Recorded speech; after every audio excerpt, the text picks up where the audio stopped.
Hello, everybody. I'm Kenneth Copeland, and this is the Believer's Voice of Victory broadcast testimony. Now, listen, send us your testimony. Dear Brother Kenneth Copeland, I wanted to take a moment to share my gratitude and testimony with you. I consider you my spiritual father. Praise God. Around 1994, I discovered the BVOV broadcast on Channel 9 here in Brooklyn. It aired from 7:30 to 8 a.m. It simply served my time check while I was getting ready for work. I didn't realize it then, but the Word of God was taking root on the inside of me. I remember one broadcast you shared. You became a partner with Brother Oral Roberts for $10 a month. At the time, I was had unemployment, but I chose to follow your example and partnered with KCM for $10 a month. I told Gloria and Gloria, she said, "Where are we ever going to get $10 a month?" I said, "By faith, girl." For years, I've been tremendously blessed by the magazine, the CDs and books, of course, your partner letters. Your prayer is still saved in my phone favorites on speed dial. Glory to God. KCM also helped me get planted in my local church, where I've been an active member for 16 years. I remember hearing you say, BVOV, find a local church where God will lead you. Get in and stay plugged in. Until then, I was only watching ministries at home, but your words prompted me to take that step. Thank you for your obedience, life example, and steadfast commitments to the word of faith. I'm now working part-time as an assistant, yet I have more than I ever have worked in all my lifetime. My tithes and offerings have skyrocketed beyond that first $10 a month. Glory to God. He is so faithful. Jesus is Lord. SM, New York. Oh, isn't that, come on. Isn't that, thank you. That's Glory so to God. The testimony. And let's go to Romans chapter 4.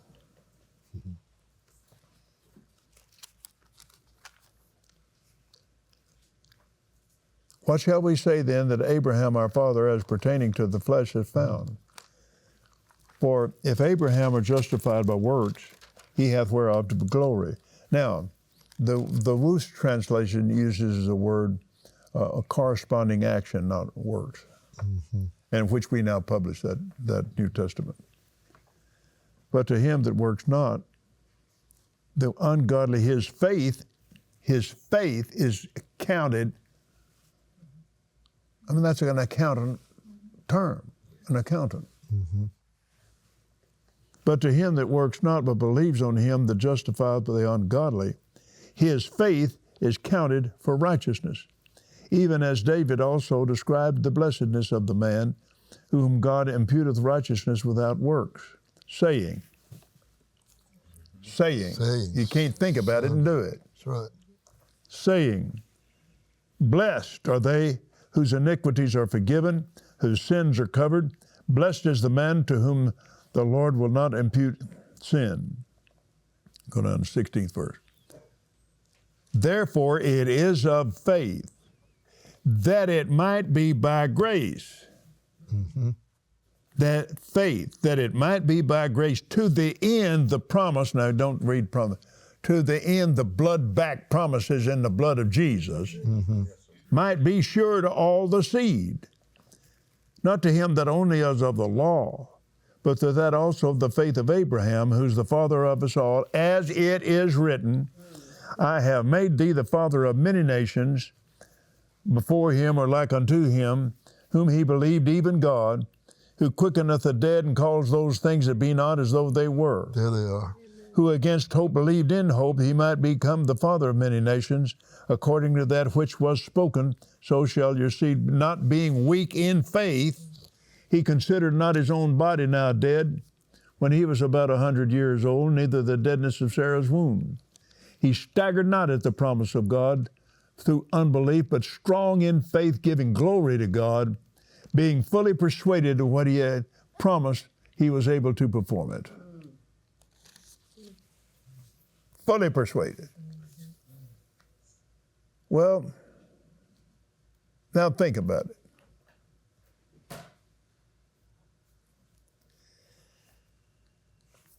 The blood of animals,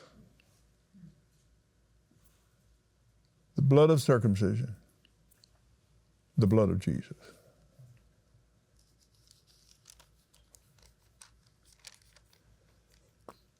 How old was he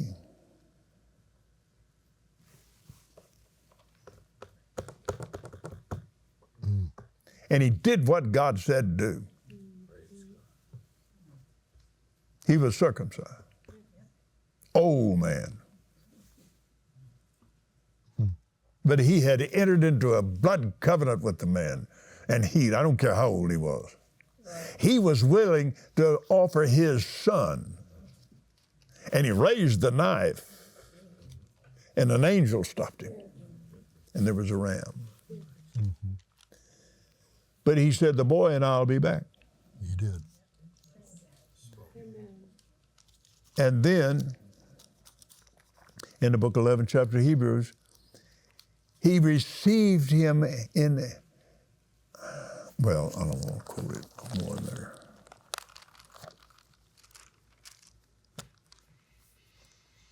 '17th verse. Yeah. By faith, Abraham, when he was tried, offered up Isaac, and he that received the promises of his only begotten son, of whom he said, in Isaac, so shall thy seed be, accounting God was able to raise him up even from the dead. It's his covenant partner. Knowing that had to happen. It had to be written that his only begotten son one day would be on that cross. And he said, my Father, would be that this cup pass from me. Nevertheless, my will, but yours.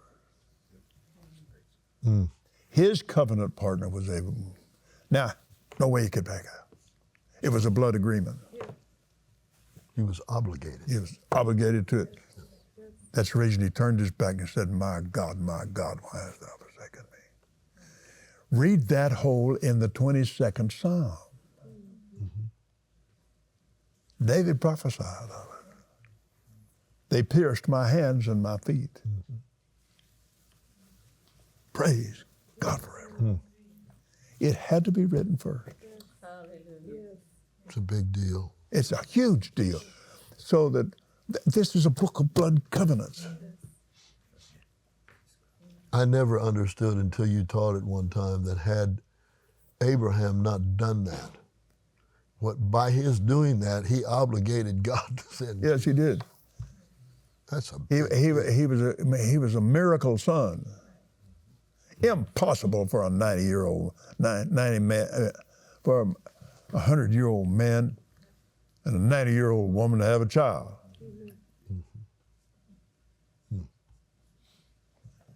And I could go just a step forward here just for your information. King Herod in Jerusalem. They called him a phony king. He was of the house of Esau and not Jacob. Ooh. I didn't know that. And that's the reason he was so frightened about this whole business.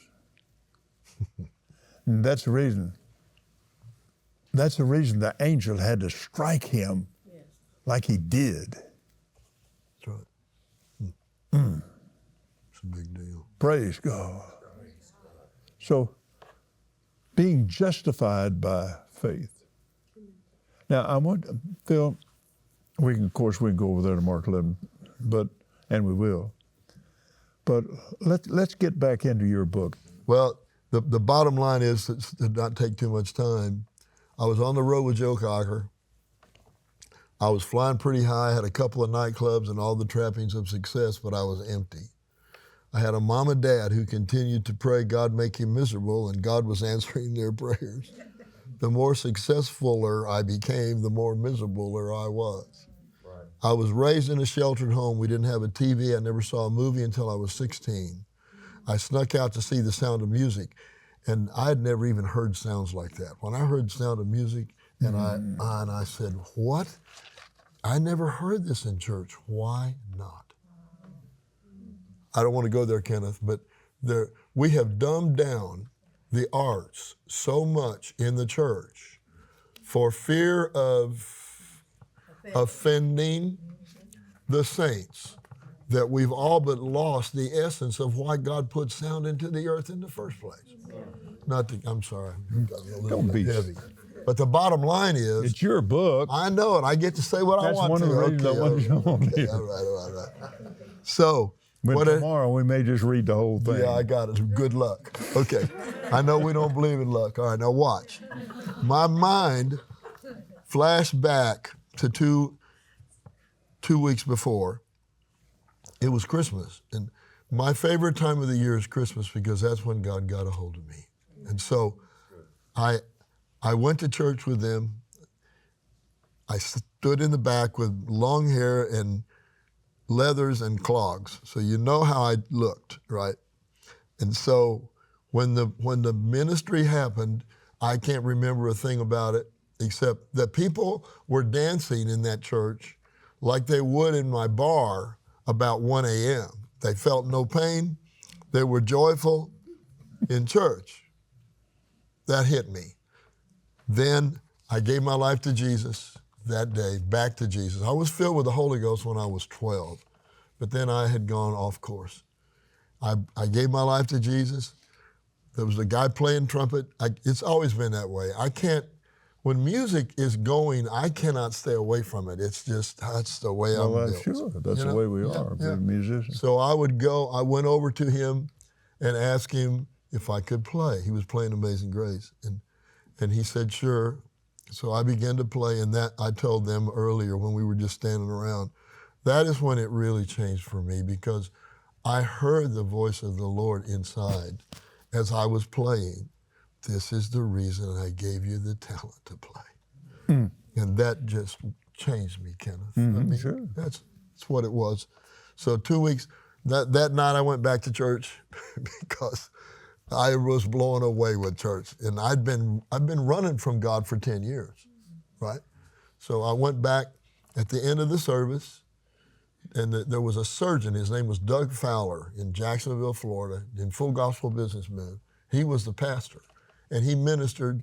And when they were done, I'm walking out the door to get back in my car, and this guy that was a redneck stopped me and said, I have a word from God for you. And he said, God has brought you back. You're going to go through the heaviest time of your life in 3 weeks. He's brought you back to show you that he has a plan and a purpose. Well, the long and short of it was I ended up in the shower a couple of weeks later. I had worked until 2 and, in the club playing. And a .357 Magnum came over the shower door. 19 federal agents surrounded my house. And that was a big deal. I had a Doberman that weighed 170 pounds, and the cop said if he moves, he's dead. Well, they handcuffed me. They front page on the Jacksonville paper. My mom and dad, I'd moved them there. My dad was retired. But it was a huge deal. I was part of a wiretap conspiracy that was done. Linda Blair was in it, the Scarborough twins, which were big people in Florida at the time.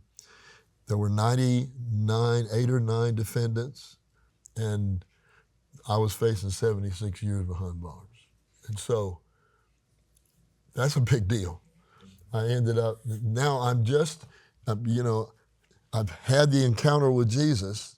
I get a word that I'm going to go through something heavy. So this ain't a joke. So now I deal with all of the craziness that you deal with, the fear factors. And that's when I began to get serious about this book and reading what was in it. That's when it started for me. Then the bottom line was God delivered me, and it was a supernatural deliverance. There were 90 some odd defendants that did time. 3 were killed and 1 was acquitted, and I was the one that was acquitted. And a moron could see that God had a plan and a purpose. But I tell you this, God has a way of getting your attention. And you may be thinking you're too cool for God, or you may be flying too high. Let me tell you something. God knows your number, and he knows the plans he has for you. Remember, Jeremiah says, I know the thoughts and plans I have for you, plans for your welfare, to prosper you and to give you hope in your future, in your final outcome. Can you believe, Kenneth, I've even seen professors that were Christians saying God wants some people broke, God wants some people... Well, they learned something that way. Yeah, right. Now, what do you learn by being broke? Broke ain't cool. That's what you learn. But anyway. Well, sometimes the answer is yes, sometimes the answer is no, sometimes it's maybe. Yeah, right. That isn't in the Bible. It's not in the Bible. Whatsoever you ask the Father in my name, he will give it you. There's the sovereignty answer. If the religion wants to explain why God didn't do something they were thinking he would, he's sovereign. That's their escape. Yeah. He is sovereign, but that ain't the way he's sovereign. Good. He's a good God. That's right. Praise God. So anyway, that was the thing that changed everything for me. And this man, the first time I walked into Fort Worth, Texas, was in 1981, which I believe was your first year, 80 or 81. I sat up in the balcony going, can this really be true? You mean to tell me that God can do this? I mean, I grew up in the church. My dad was a pastor. I'm not knocking my dad, but there wasn't, you can go to church and you can hear a great sermon that excites you, stimulates you, is a great oration, but it ain't life-changing, and it will not propel you after you walk out the door. When we went to the Fort Worth Convention Center was under construction. And the Lord just simply said to Glory me, I want a believers convention. So we went to Anaheim, California, and they said, go to church 6 days a week? There's nobody wants to do that. We'll just put you in the California room.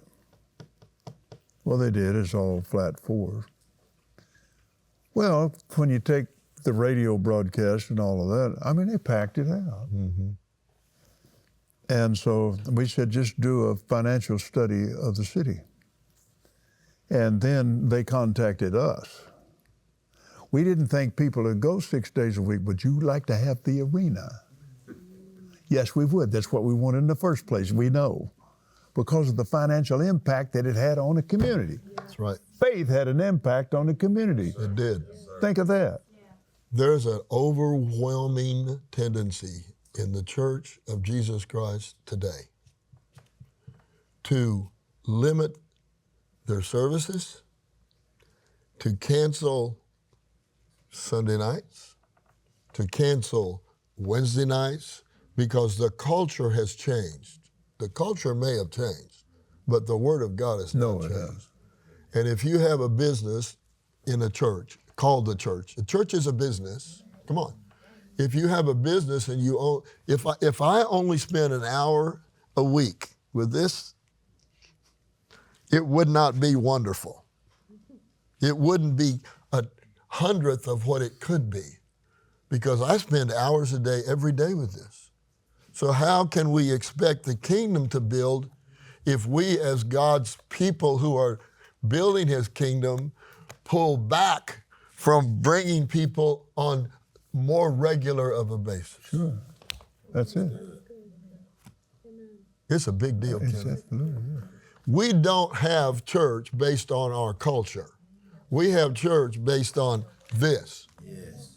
If you're going to be great at anything, you better know you've got to spend sweat equity in it. I don't care what position you play. I don't care what you do. You got to spend time. And people need to be in the atmosphere. Boy, it's the atmosphere. Why did God say, forsake not the assembling of yourselves together? That's the very scripture I had on my mind. Was it? Yeah. Praise God, everybody. I believe this is the work of the Lord, and it is marvelous in our eyes. And the reason it is so marvelous in our eyes, tomorrow is the 4th of July, the birth of this nation. I'll never forget it. 3 o'clock in the morning, I held up my hand in the United States Army. I, Kenneth Copeland, do solemnly swear that I will defend the Constitution of the United States of America against all enemies, foreign and domestic, and under the President and his orders, which was Dwight Eisenhower, the 4th of July.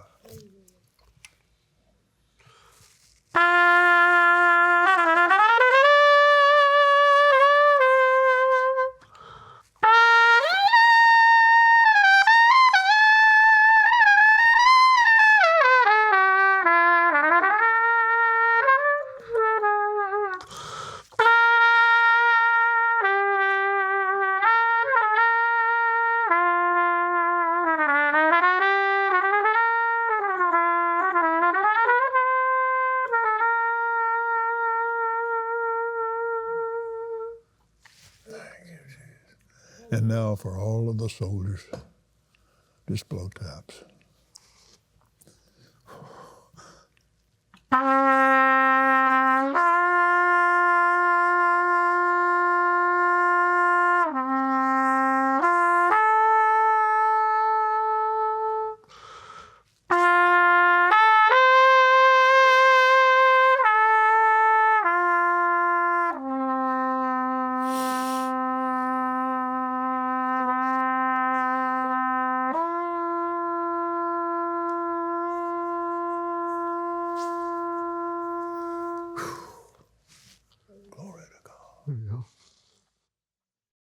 In 1967, Jesus told my parents to take this uncompromised message of faith from the top of the world to the bottom and all the way around the middle on every available voice. That message of faith includes learning who you are in Christ, knowing how to access your covenant rights, and how to walk in your authority as a child of God. In today's message, my dad shows you from the Word that God seated you with Jesus in heavenly places because He loves you. Your position in Christ makes you a joint heir with Jesus. You now have personal access to every blessing Jesus has, so you can extend that blessing to the world around you. Imagine being able to share these wonderful truths with millions of people around the world. That's what you do when you sow into Kenneth Copeland Ministries. Your seed empowers us to send this uncompromised message of faith on every available voice to all who will receive it. Partners and friends, I want to thank you for your financial support. You help us do what God told Dad and Mom to do all those years ago. With your help, we bring the compassion of Jesus to those who are lost, and we strengthen brothers and believers to take hold by faith every promise God's given them. In response to your seed, God personally promises that you will receive an abundant harvest. I want to pray over your offering today. Lord, I thank you that you see every dime, every dollar, every offering of any kind that people are holding in their hands today that they've determined to give. I ask you, Lord, to send the harvest to them before it can even leave their hand. I receive it here into this ministry to do the work that you've called us to do. And I thank you that we're partners in that, so we're harvesters in that. We're partners in the sowing, and we're partners in the harvesting. In Jesus' name, amen. The Praise Through to Victory package is your go-to resource to help you find peace. This package includes 3 volumes of instrumental worship songs, specifically chosen and produced by Kenneth Copeland to bring calm and rest wherever you go. With over 3 hours between these volumes, this series will help you focus on God as you spend time with Him and rest. If you are having difficulty with silencing the voice of the enemy, this is a resource you won't want to miss. When you listen to this music, you will find that when the enemy is quiet, hearing the still small voice is so much easier. These copies are available both physically and digitally, so you can listen at home or on the go. Don't wait any longer to find the peace you are needing. Spend time in God's stillness and presence today.